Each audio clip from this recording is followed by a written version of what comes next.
তো কিছু হিন্দু মেয়ে ওই রাস্তাতে যায়, মেয়েগুলো দেখতে অনেক সুন্দরী ছিল। কিছু বখাটে যুবক ওই মেয়েদেরকে টিজিং করত। তখন এই অমুসলিম মেয়েরা চিন্তায় পড়লো কি করা যায়।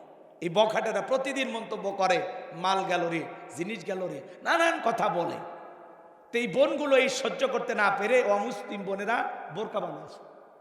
বোরকা বানা এই অমুসলিম বোনেরা বোরকা পরে চলাচল শুরু করলো। তখন আমার সেই বন্ধু যিনি তাদের স্যার ছিল জিজ্ঞাসা করছে যে তোমাদের ধর্মে তো এরকম নিয়ম নাই যে তোমাদের বোরকা পড়তে হবে, পর্দা করতে হবে বাধ্যতামূলক, এরকম কোনো নিয়ম তো নাই, তো তোমরা বোরকা পরো কেন? তখন ওই মেয়েগুলো জবাব দিয়ে বললো, স্যার আমরা যখন বোরকা ছাড়া আগে আসতাম, রাস্তার মোড়ে মোড়ে যুবকের আমাদেরকে দেখে ইফটিজিং করতো, বাজে বাজে মন্তব্য করতো, অশালীল অঙ্গভঙ্গিতে তাকায়া থাকতো। কিন্তু যখন থেকে আমরা বোরকা পরে আসি, 2-3 দিন পরে দেখে ওই যুবকেরা আর ওই রাস্তায় থাকে না। আল্লাহু আকবার কর। একটা হিন্দু মেয়ে পর্দার গুরুত্ব বুঝতো, আর আপনি মুসলিম নারীদেরকে নিয়ে বাজে মন্তব্য করেন, পর্দা নিয়ে বাজে মন্তব্য করেন। ঠাকুর মশাই এখনো সময় আছে, ভালো হয়ে যান। কথা কন। নামের শেষে কি দেখছে? মোশাররফ আহমেদ ঠাকুর। আস্তাগফিরুল্লাহ, নাউজুবিল্লাহ। আপনি কত বড় নেতা আমরা জানি না। ও মোশাররফ আহমেদ ঠাকুর সাহেব, যেই মন্তব্য করেছেন এখনো সময় আছে, পুরো জাতির কাছে ক্ষমা চান। ইসলামের বিরুদ্ধে আঙ্গুল তোলার সাহস আপনাকে কে দিয়েছে? আপনার মন্তব্য শুনে মনে হয় এরা ভারতের দালাল। আপনি ঠাকুর ঠাকুরের জায়গায় থাকেন। ইহুদি নারীরা যখন বেশ্যাবৃত্তি করতে যাইতো তখন তারা পর্দা করে যাইতো। নাউজুবিল্লাহ জোরে কন। এটার দ্বারা উনি কি বুঝাইতেছেন? পর্দাকে কতটা ছোট করেছেন, কতটা নিকৃষ্ট জায়গায় নিয়ে গেছেন। পর্দা আল্লাহর দেয়া ফরজ বিধান। আল্লাহ বলেন, অকরনা ফি বুয়ুতিকুন্না ওয়ালা তাবাররাজনা তাবাররুজাল জাহিলিয়াতিল উলা। নারীরা তোমরা ঘরের ভিতরে অবস্থান করো, খবরদার জাহিলিয়াতি যুগের মেয়েদের মতো নোংরা অশ্লীল পোশাক পরে নিজের দেহকে প্রদর্শন করো না। নারীরা পর্দায় থাকলে নিরাপদে থাকবে, পর্দা নারীকে সিকিউরিটি দেবে। পর্দাশীল নারীর ওপরে আল্লাহর রহমত নাজিল হবে। নারী যখন ঘরের বাহিরে যাবে বোরকা পরে যাবে, পর্দা করে যাবে, হাত মোজা পা মোজা লাগা যাবে। পর্দা হলো প্রত্যেকটা নারীর অহংকার। কথা বলে ঠিক না? কোন সম্ভ্রান্ত ভদ্র ফ্যামিলির মেয়ে বোরকা ছাড়া বাহিরে যেতে পারে না। যেই ঠাকুর মন্তব্য করেছে, আমার মনে হয় এর বংশে কেউ পর্দা করে না। পর্দা নিয়ে এত চুলকানি কেন? আল্লাহর ফরজ বিধান নিয়ে এত চুলকানি কেন? রাজনৈতিক নেতা রাজনীতির জায়গায় থাকেন। ইহুদি নারীরা যখন বেশ্যাবৃত্তি করতে যাইতো তখন বোরকা পরে যাইতো। তার মানে কি বুঝাচ্ছে? আপনি অ্যাঙ্গেলটা কোন দিকে নিয়ে গেছে দেখতে পাচ্ছেন? এরা ভারতের দালাল, এরা পশ্চিমাদের কাছে বিক্রি হয়েছে। কথা কয়।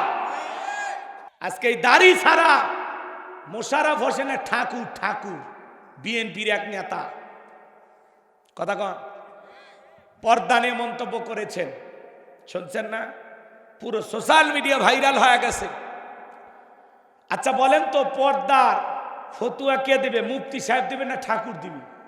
এ কথা কন নাকি আপনারা? এ জোরে কোন কে দেবে? এই ফতুয়া কে দেবে? মুফতি সাহেব দেবে না ঠাকুর সাহেব দেবে? জোরে বলেন। ওনার নাম হলো মোশাররফ আহমেদ ঠাকুর। উনি বলেছেন যে এই যে পর্দার ব্যাপারে মন্তব্য করতে গিয়ে বলেছেন, ইহুদি নারীরা যখন বেশ্যাবৃত্তি করতে যাইতো অথবা যে কোনো নিষিদ্ধ কার্যক্রম করতে যাইতো তখন তারা হেজাব পরতো, হেজাব পরতো, নেকাব পরতো। আর হেজাব পর্দা এটা মুসলমানের ড্রেস না, বাট এটা নেকাব না, এটা মুসলমানের পোশাক না। জোরে কর নাউজুবিল্লাহ। আর একটু জোরে বলেন নাউজুবিল্লাহ। আপনি মুসলমানের ঘরে জন্ম নিয়া নামের আগে মোহাম্মদ লেখেন, আর আপনি এত বড় একটা মন্তব্য করলেন। আপনাদের চাল চলন কথাবার্তা দেখে বোঝা যায় আপনি এই দেশের ধর্মপ্রাণ নারীদের পর্দার উপরে আঘাত করেছেন। কথা বলে ঠিক না? প্রকাশ্যে জাতির সামনে এখনো সময় আছে, ক্ষমা চান। এরাই তো তসলিমা নাসরিনের ভাই। কথা বলে ঠিক না? আল্লাহর বিধান নিয়ে কথা বলো কেন? যার মনে চায় পর্দা করবে, যার মনে চায় করবে না। আল্লাহর আইন যখন জমিনে চালু হবে তখন ভিন্ন কথা। মুসলিম নারীরা অবশ্যই বোরকা পরবে, অমুসলিম নারীরা যা ইচ্ছে তাই পরে ঘুরবে। কথা কোন ঠিক কিনা? মুসলমানের নামের সাথে ঠাকুর শব্দ থাকতে পারে? কথা কন না আপনারা? এদের ভিতরে তো আধা মুসলমান আধা হিন্দুত্ববাদী ঢুকেই গেছে। তো এরা আল্লাহর পর্দার বিরুদ্ধে কথা বলবে না, এরা কোরআন সুন্নাহর বিরুদ্ধে কথা বলবে না, বলবে কে? এদের জন্মই হয়েছে ইসলামের বিরুদ্ধে কথা বলার জন্য। কথা বলেন ঠিক কিনা? ভালো হয়ে যান, নেতার জায়গায় থাকেন, রাজনীতির ভাষায় কথা বলেন। দয়া করে মুসলমানের পর্দা নিয়ে বাজে মন্তব্য করবে না। এটা আল্লাহর ফরজ বিধান। নারীদের জন্য আল্লাহ তাআলা পর্দাকে ফরজ করে দিয়েছেন। আপনার কথায় নারীরা কি এখন পর্দা করা ছেড়ে দেবে? যে বোরকা ইহুদি নারীরা পড়ছে, পতিতারা পড়ছে, এজন্য ছেড়ে দেবে? এরকম মন্তব্য আপনারা কেন করেন? আল্লাহ যেন এই সমস্ত মানুষদেরকে হেদায়েত দান করেন। একটু জোরে বলেন আমিন। কষ্ট হচ্ছে আপনাদের? নারীরা পর্দায় থাকলে নিরাপদে থাকবে, পর্দা নারীকে সিকিউরিটি দেবে। পর্দাশীল নারীর উপরে আল্লাহর রহমত বরকত নাজিল হয়। একটা নারী যদি ঢিলা ঢালা বোরকা পরে, হাত মুজে পা মুজে লাগাইয়া রাস্তা দিয়ে হেঁটে যায়, মনের অজান্তে শ্রদ্ধা সম্মানে মাথাটা নত হয়ে আসে। কথা বলে ঠিক কিনা? যেই নারীর ভিতরে লজ্জা আছে, শরম আছে, আল্লাহর ভয় আছে, পরকালের ভয় আছে, ওই নারী কখনো বেপরদায় বাহিরে যেতে পারে। পর্দা নারীর অহংকার। নারী এই পর্দা নামের কভারের ভিতরে থাকলেই নারী সুন্দর থাকবে, নিরাপদ থাকবে, বাজে লোকের নজর থেকে নিজেকে হেফাজত করে রাখতে পারবে। কথা বলেন ঠিক কিনা? আমার কথা কি কষ্ট পেয়েছেন? এজন্য নেতাকে বলবো, নেতা সাবধান হয়ে যান। এমন কোনো মন্তব্য করিন না যে মন্তব্যের কারণে পুরো 20 কোটি মুসলমানের কলিজায় আঘাত লাগে।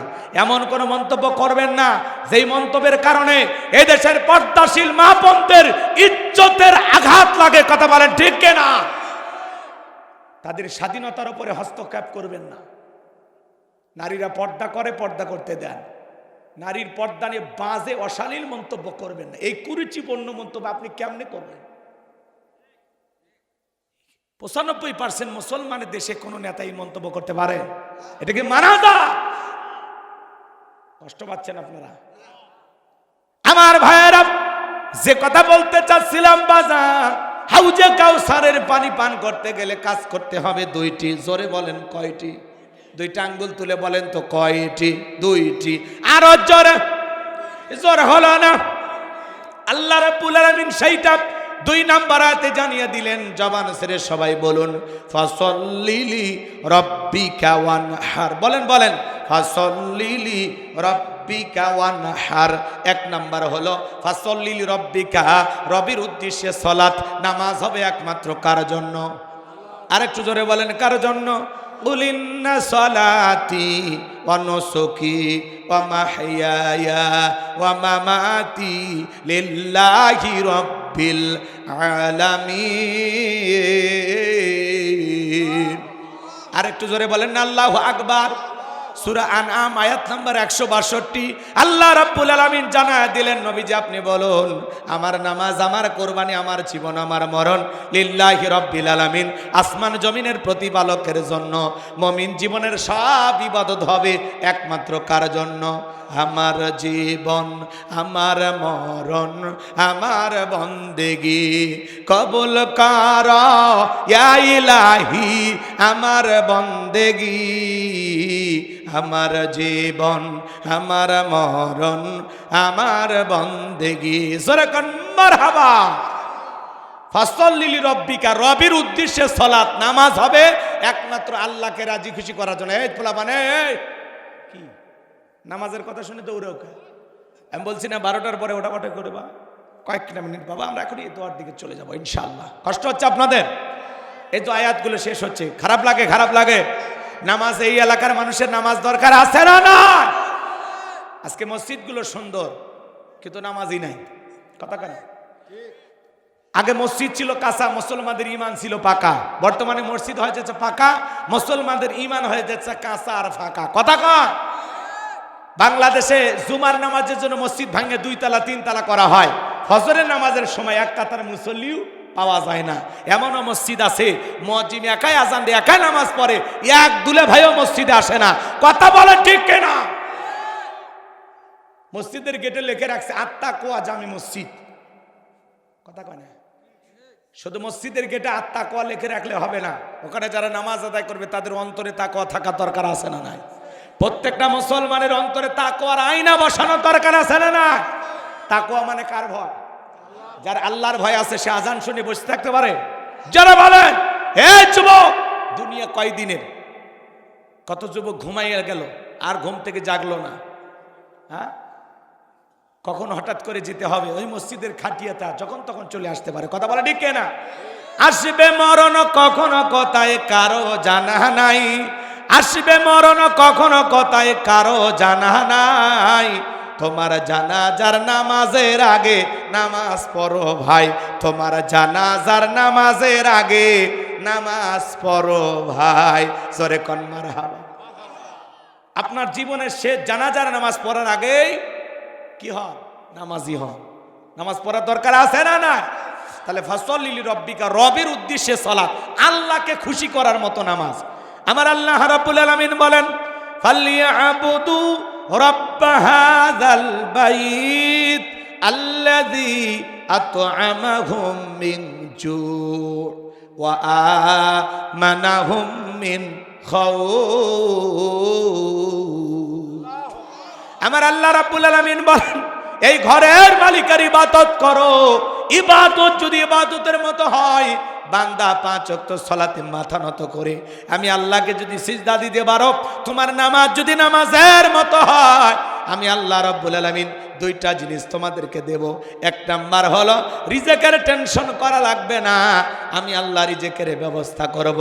যে বান্দা 5 ওয়াক্ত সালাত আদায় করবে তার জন্য রিজিক দেবেন তিনি কে? আপনাদের এলাকা একটা প্রাণী বের হয় গভীর রাত্রিতে, কু কয়া চিল্লায়, ওর নাম শিয়াল পণ্ডিত। কথা কয়? শিয়ালের কিন্তু সেই বুদ্ধি। আচ্ছা বলেন তো, শিয়ালের নামে আত্রাই বাজারে মুরগির হোটেল আছে, হ্যাঁ, ব্যাংকের অ্যাকাউন্টে টাকা জমানো আছে, এই শিয়ালকে খাওয়ায় কি? আরেকটু জোরে কর। পাখি সকালবেলা নিচ থেকে বের হয়ে যায়, সন্ধ্যাবেলায় পাখির পেটটা ভরে বাসায় ফেরত আসার ব্যবস্থা করে কি? আল্লাহ যদি পাখিকে খাওয়ায়, শিয়ালকে খাওয়ায়, পৃথিবীর এত মাকলুককে খাওয়ায়, আমরা হলাম আশরাফুল মাকলুকা, আল্লাহকে আমাদেরকে না খাওয়ায় রাখবে? হ্যাঁ, আমাদেরকে সৃষ্টির সেরা করেছেন কে? কুনতুম খায়রা উম্মাতিন উখরিজাত লিন-নাস। আল্লাহ বলেন তোমাদেরকে উত্তম জাতি বানাইছি, ভিআইপি বানাইছি, মর্যাদার আসনে বসাইছি। তাহলে বলেন আমাদেরকে রিজিক দেবেন তিনি কে? রিজিক দেওয়ার একমাত্র মালিক কে? আমার আল্লাহ বলেন ওয়া মা মিন দাব্বাতিন ফিল আরদি ইল্লা আলাল্লাহি রিজকুহা। আল্লাহু আকবার। সূরা হুদের ভিতরে আল্লাহ পাক জানায়া দিলেন এই পৃথিবীতে এমন কোন বিচরণশীল প্রাণী নাই যার রিজিকের ব্যবস্থা আমি আল্লাহ আসমান থেকে করি না। ওই আটলান্টিক মহাসমুদ্রের ৩৩,০০০ ফিট গভীর অতল পানি নিচে থাকা ছোট্ট একটা প্রাণী, তার রিজিকের ব্যবস্থাও আমি আল্লাহ আসমান থেকে করি। বলুন সুবহানাল্লাহ। তাহলে নামাজের মতো আদায় করলে 1 নাম্বার রিজিক দিবেন তিনি কে? তাহলে 5 ওয়াক্ত নামাজ কারা কারা পড়বেন একটু হাত তুলে দেখান। আল্লাহ আমাদের সবাইকে 5 ওয়াক্ত নামাজি বানায় দেন। চিল্লা এখন আমিন। আর একটু জোরে বলেন আমিন। তাহলে হাউজে কাউসারে পানি পান করতে গেলে 1 নাম্বার সালাত আদায় করা লাগবে। নামাজের মতো আদায় করলে আল্লাহ 1 নাম্বার রিজিক দিবেন। আর 2 নাম্বার হলো ওয়া আমানাহুম মিন খাউফ, সকল ভয় থেকে আল্লাহ নিরাপত্তা দেবেন। বর্তমান সমাজে ভয় আছে না নাই? মেয়েটা কলেজে গেল একা একা ফিরবে নাকি জামাই সাথী নিয়ে ফিরবে, ভয় আছে না নাই? মেয়েটা স্কুলে গেল ভালোভাবে ফিরবে নাকি কারো লালসার শিকার হবে, ভয় আছে না না? আপনি বিকাশের দোকানদার 5 লাখ টাকা নিয়ে রাত 2টার দিকে আত্রাই থেকে আপনাদের এই কাশুন্ডে গ্রামে আসবেন, মনে মনে ভাবতেছেন আল্লাহ টাকা নিয়ে বাড়ি পর্যন্ত যাইতে পারবো নাকি ছিনতাইকারীর কবলেটে পরে টাকা যান 2টা হারাবো, ভয় আছে না নাই? জোরে বলেন চুরির ভয় আছে না না? স্বাধীনতার 54 বছর কেটে গেল, আজ পর্যন্ত এই দেশে চুরি বন্ধ হলো না। মনে রাখবেন বাজান, চুরি যদি বন্ধ করতে চান ডক্টর কামালের তৈরি করা সংবিধান দিয়া, লেনিন কারমার্ক্সের গণতন্ত্র দিয়া চুরি বন্ধ হবে না। চুরি বন্ধ করতে লাগবে কারা? আইন। জোরে বলেন আজ থেকে ১৫০০ বছর আগে আল্লাহ আইন দিয়েছেন, ওয়াসসারিকু ওয়াসসারিকাতু ফাকতাউ আইদিয়াহুমা জাযাআম বিমা কাসাবা নাকালাম মিনাল্লাহ। সূরা মায়েদার ৩৮ নম্বর আয়াতে আল্লাহ আইন দিয়েছেন, চোর পুরুষ হোক আর নারী হোক, আল্লাহর বিধান, আল্লাহর ফয়সালা। অপরাধ যদি প্রমাণিত হয় চোরের হাত কেটে দাও। একটা চোরের হাত কেটে সোশ্যাল মিডিয়ার মাধ্যমে প্রত্যেকটা স্যাটেলাইট টেলিভিশনে যদি ফালাও করে প্রচার করা হতো, ২-৩ ঘন্টা পরে ব্রেকিং নিউজ আকারে দেখানো হতো, বাংলার পার্লামেন্ট আইন পাস করা হয়েছে, চুরি করলেই চোরের হাত কেটে দেওয়া হবে। একটা চোরের হাত কেটে বিচার করে দেখেন, ২৪ ঘন্টায় বাংলাদেশের চোরেরা তওবা করে আল্লাহর ওলি হয়ে যাবে। কিন্তু কে শোনে কার কথা? আজও গেল না মনের ব্যথা। এখন উচিত কথা যদি কই, পিঠের ওপর দিয়া যাবি মই। এ আনন্দে কিছু লোক কিনা খাবে বগুড়ার স্পেশাল দই। যত দোষ নন্দ ঘোষ, সত্যটা বললে দোষ, করলে অন্যায়ের প্রতিবাদ, নামটা হবে তোমার মৌলবাদ, নামটা হবে তোমার জঙ্গিবাদ। কথা বলেন ঠিক? হক কথা কইলি। নেতা আল্লাহর আইন কেন চালু করে না? পরিমাণে দুর্নীতি করে দেশের টাকা বিদেশে পাচার করেছে। প্রথম হাত নেতার দা কাটা যাবে। আসতে কোন কে? আপনি দুর্নীতি করছেন, ভয় পান কে? স্বাধীনতার ৫৪ বছর কেটে গেল, ১২টা প্রধানমন্ত্রী বিদায় নিল। আগামীতে ১৩তম প্রধানমন্ত্রী আপনাদের ভোটে নির্বাচিত হবে। কিন্তু নামাজের ন্যূনতম বিল কোন নেতা আজ পর্যন্ত পাশ করলো না। কথা বলে ঠিক কিনা? আল্লাহর আইন দিয়ে একটা দিনও কেউ বিচার করলো না। কথা বলে ঠিক কিনা? এই জমিনে আল্লাহর আইন চালু হোক আপনারা চান? কারা কারা একটু হাত তুলে দেখান তো দেখি। লিল্লাহি তাকবীর। ৫৪ বছরে সব দেখা শেষ, আগামীতে ইসলামের বাংলাদেশ। হাত নামা। নেতা আল্লাহর আইন কেন চালু করে না? নেতা জানে সে পরিমাণে দুর্নীতি করে দেশের টাকা বিদেশে পাচার করে, হাজার হাজার কোটি টাকা বিদেশে পাচার করে। কথা কোন পাচার করে বিদেশে বেগম পাড়া বানাইছে। নেতার বউ পর্যন্ত কোটিপতি, নেতার আশেপাশে যারা ঘরে নেতার বাতাসেই কোটিপতি। কথা কয় না? এক এক এমপি মন্ত্রী কত টাকার মালিক হয়েছে আপনি জানেন? হাজার হাজার হাজার কোটি টাকা, হাজার হাজার কোটি টাকা। ওরা আবার আমাদেরকে বলে মাদক মুক্ত সমাজ গড়ব, দারিদ্র মুক্ত বাংলাদেশ গড়ব। খালি পা কি হয়েছে? এই জন্য ওরা আল্লাহর আইন চালু করবে না। সরিষাই ভূত। কথা বুঝছেন? আর বেশি ক্লিয়ার করার দরকার আছে? পানি তো উপর থেকে নিচে গড়ায়, দুর্নীতি তো উপর থেকে শুরু হয়। কথা কয় না কে? হ্যাঁ, বুঝে নেবেন। আল্লাহর আইন চালু না হওয়া পর্যন্ত এদেশে চুরি, দুর্নীতি, টেন্ডারবাজি, চাঁদাবাজি বন্ধ হবে। এই জন্য আগামীতে সিদ্ধান্ত নেওয়া লাগবে। আপনার ১ মিনিটের সিদ্ধান্ত দেশকে পরিবর্তন করে দিতে পারে। সিদ্ধান্ত নেন, আগামীতে কোনো চাঁদাবাজ, দুর্নীতিবাজ, সন্ত্রাস, মুসারু, গাজারু, মাদারু, সম্পদ লুণ্ঠনকারী, দেশের টাকা বিদেশে পাচার করে এমন ব্যক্তিকে আর সমাজের নেতা বানানো যাবে না, যাবে না। সৎযোগ্য, নির্ভীক, আল্লাহওয়ালাদেরকে নেতা বানাইতে হবে, যাদের কাছে পুরো দেশের টাকা আমানত। কথা কয় না? হলে আগের মতো বিগত ১১-১৬ বছরে দুর্নীতি করছে ১১ লক্ষ কোটি টাকা, সব বিদেশে পাচার করছে। আছে এমপি মন্ত্রী? আছে? কথা কন আছে? আমি কি বলবো? রাগ করবেন না তো? বলবো বলবো বলবো। মন্ত্রীরা সব কোথায় গেল? এমপিরা সব কোথায় গেল? কোথায় কাদের কাকা? ওদের সারা দেশটা এখন লাগে ফাঁকা ফাঁকা। পালাবো না, পালাবো না, পালাবো না, যায় না। এ চাষা বলে মরছে, অনেকে করছে, গুজব ছড়াইছে জবাইদুল কাদের সাহেব মারা গেছে, ভারতে মারা গেছে। জানাজায় গেছিলেন নাকি? শোনা যাচ্ছে যে সেতুমন্ত্রী ওবায়দুল কাদের মারা গেছে। ইন্না লিল্লাহি ওয়া ইন্না ইলাইহি রাজিউন। অনেকে আবার বলতেছে হুজুর এখনো মরে যায়নি, এখনো বেঁচে আছে। তা কোনটা সত্য কোনটা মিথ্যা আল্লাহ জানে। অনেকে আবার বলতেছে না, ওবায়দুল কাদেরের লাশ হুজুর ফ্রিজিং করে রাখছে, পরে বলবে। বাপ রে বাপ, এত বড় নেতা হয়ে গেল যেমন আল্লাহ ফ্রিজে রাখা লাগবে। কথা কয় না কা? এই দেশের মানুষের দোয়া জানাজাও ভাগ্যে জুটলো। কথা বলে। তবে উনি যতটুকু আমরা জানলাম যে শরীরে ইনজেকশন নেওয়ার মতো শক্তি নাই। মানে কোনো চিকিৎসায় ওনার শরীরের উপরে যে খারাপের চিকিৎসা নেওয়ার মতো শক্তি ওনার শরীরে নাই। তার মানে কি, যখন তখন যখন তখন আজরাইলের সাথে দেখা হবে। কথা বলেন ভাই, কার কখন মৃত্যু হবে আমরা কেউ জানি না, কিন্তু ওদের কথাই আছে, এমন জীবন করিও গঠন, মরিলে হাসিবে তুমি কাঁদিবে ভবন। মানুষের দোয়া নেওয়া লাগবে, কিন্তু যে পরিমাণে দুর্নীতি করে দেশের টাকা বিদেশে পাচার করছে, এরা কি দোয়া পাবে? এরা তো কিয়ামতের ময়দানে চোরের কাতারে দাঁড়ায় আল্লাহর সামনে বিচার হবে। কথা বল। হ্যাঁ, কি বলতো? দেখেন ডায়লগ মুখস্থ, খেলা হবে। রাগ করতেছেন আপনারা? এ যদি মরেই যায় আপনার আমার কি বলে? কি চাষা ভাই মরে যাওয়াই ভালো। আর একজন কি করলো নরেন্দ্র মোদী, জানাতার ইমামতি করবে। হাই রে, কি কয়? রাগ করতেছেন আপনারা? এরা সব ভাগে গেছে। আছে আছে আছে, তাহলে পালাবো না, যায় না তাদের দেখা। ওদের সারা দেশটা এখন লাগে ফাঁকা ফাঁকা। আইন মন্ত্রী আটকে গেল আইনেরই ফাঁকে, দাড়ি সারা দরবেশটারে ভণ্ড ভণ্ড লাগে। দাড়ি কাটে নৌকা চড়ে পালাছে, এরা জীবন দেশে তাও নৌকা ছাড়েনি। এদিক দিয়ে এরা ভালো মানুষ, যে মার্কার উপরই জীবন দেব। কি কা? আবার ওপার থেকে ম্যাডাম উনি ঘোষণা করতেছে যে আওয়ামী লীগ ছাড়া নির্বাচন সুষ্ঠু হবে না। তাহলে নির্বাচনই যদি করেন তো ওই দেশে আসেন কে? আসেন, পোস্টার টোস্টার ছাপান, বসে আসেন কে? কথা হয় না কে? আসেন, আপনি নির্বাচনে আসেন তো। রাগ করতেছেন আপনারা?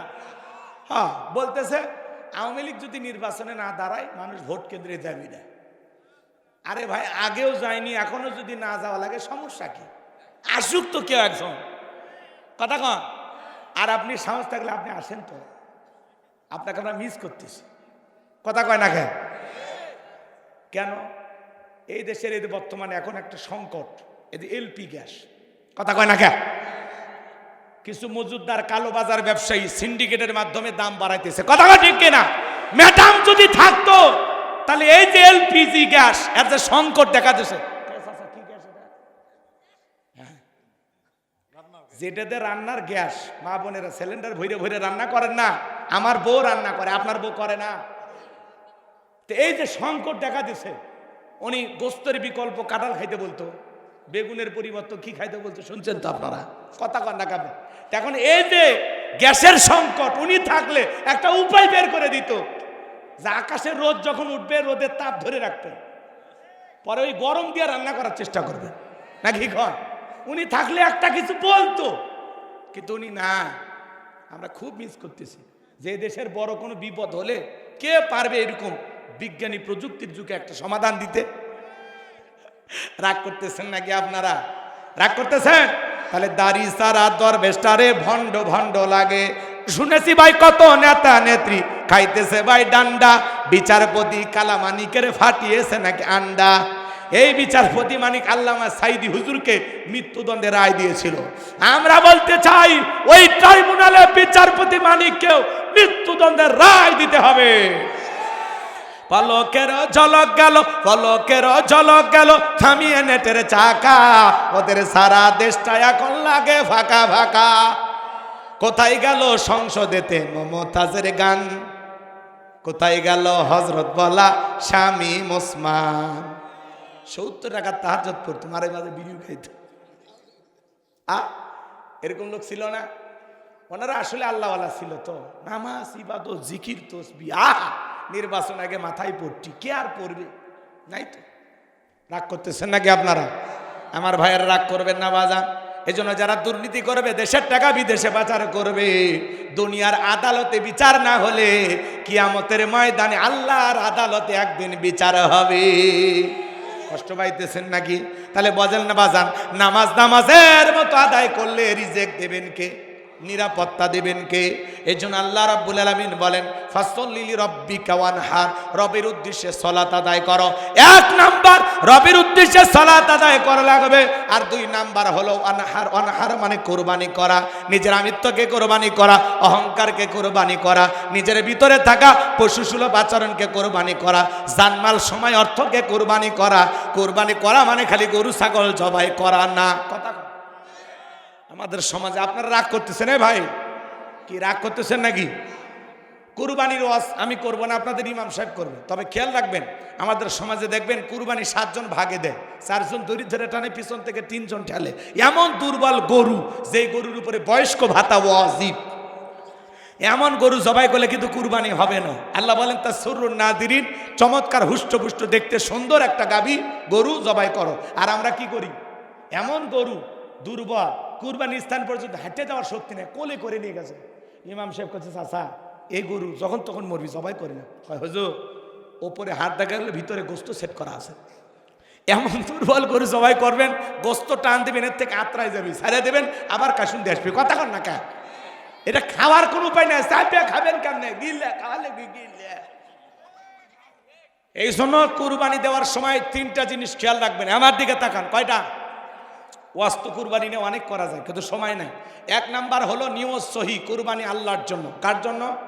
অনেকে বলে হুজুর বছরকার দিন ছেলে মেয়ে মানুষের বস্তুর দিকে তাকিয়ে থাকে, আমি বাপ হয় এটা সহ্য করবো না হুজুর, আমি সুদের ওপর টাকা নিয়ে হলে কুরবানি দেব দেব। কথা কানা হবি ভাই?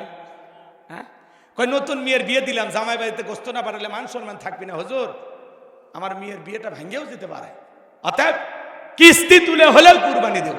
এই ধান্দায় কুরবানি দিলে আপনার কুরবানি হবে না। আরে ভাই সামর্থ্য আছেন দেন, সামর্থ্য নাই চুপ করে, এত ফাল পারেন কে? ছেলে মেয়ে মানুষের দিকে থাকবে, কি আছে ওটা একটা শিক্ষা। ছেলে মেয়ে বলেন যে বাবা আমরা অভাবী, আল্লাহ দেওয়ার তৌফিক দেয়নি, দিতে পারিনি, তোমরা ধৈর্য ধরো। কথা কয় না কে?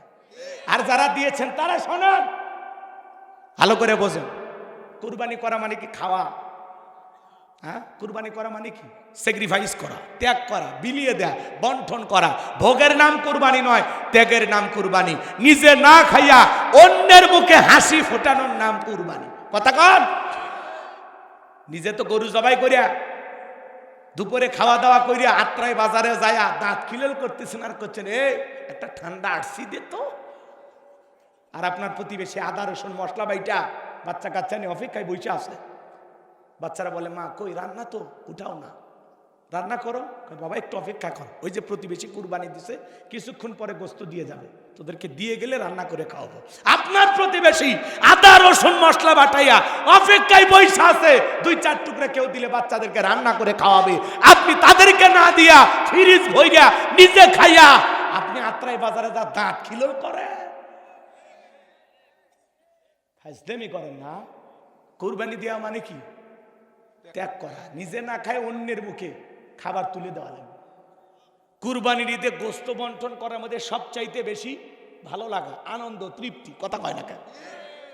আপনার প্রতিবেশী কার কার কুরবানি দেয়নি, কে কে তাদের বাড়িতে গোস্ত গেছে কিনা, পৌঁছেছে কিনা, তারা রান্না করলো কিনা, খাইলো কিনা, খোঁজ খবর নেবেন না। কথা কয় না কেন? এই জন্য প্রতিবেশীকে দিয়া খাবেন, মনে থাকবে তো ইনশাআল্লাহ। খালি ফ্রিজ ভরান শিখছে আর মাসালা জিজ্ঞাসা করে কতদিন ফ্রিজে রেখে খাওয়া যায়। হুজুর এখন কি করবি? কয় এই কুরবানির গোস্ত ওই কুরবানি নিয়ে যান। তখন হইলে আর গোস্ত থাকে না, হাড় হয়ে যায়, হাড় কালো কুচকুচে হয়ে যায়, খাওয়ার মতো রুচি থাকে না। টাটকা গোস্তের স্বাদই আলাদা। ধনী বানাইছে আল্লাহ, 1 সপ্তাহ পরে আবার কিনতে পারবেন না, তাতে ফ্রিজে থোয়ার শখ কে? এ কথা কর না কে? জায়েজ আছে তাই বলে মানুষকে না দিয়ে থুবে, আগে পৌঁছা, মানুষকে দেন, আত্মীয় স্বজনকে দেন, গরিব দুঃখীকে দেন, প্রতিবেশী যারা কুরবানি দেয়নি দেন, আগে দিয়া তারপরে যদি 2-4 কেজি থাকে ওইটা রাখেন। কথা কর না কে? কি করছে? খায় ফেল দিছে 1 বছর। ওইটাই তো কইলাম, কইছি তো, শোনেন না, আবার এর মধ্যে আঙ্গুল ঢুকে দেয়। কইছি না যে এই কুরবানির গোস্ত ওই কুরবানি পর্যন্ত নিয়ে যায়, বলছি তো। রাগ করতেছেন আপনারা? তাহলে 1 নাম্বার নিয়ত সহি, কুরবানি আল্লাহর জন্য, খাওয়ার জন্য না। কথা কয় না কেন? বাঁচলে খাবো, মানুষকে দিয়ে খাবো, ঠিক আছে তো ইনশাআল্লাহ। 2 নাম্বার সুদের টাকা ঘুষের টাকা হারাম উপার্জনের টাকা দিয়ে কুরবানি দিলে হবে না। আল্লাহ পবিত্র, তিনি পবিত্র বস্তুকে ভালোবাসেন। 3 নাম্বার ফাসল্লি লিরাব্বিকা ওয়ানহার, আগে সালাত আদায় করো তারপরে কুরবানি করো। সালাত যে রবের জন্য, কুরবানিও সেই রবের জন্য। নামাজি হয়ে কুরবানি দেবেন, কোন বেনামাজির সাথে কুরবানি ভাগে দেবেন না, দেবেন না, দেবেন না, দেবেন না, দেবেন না, দেবেন।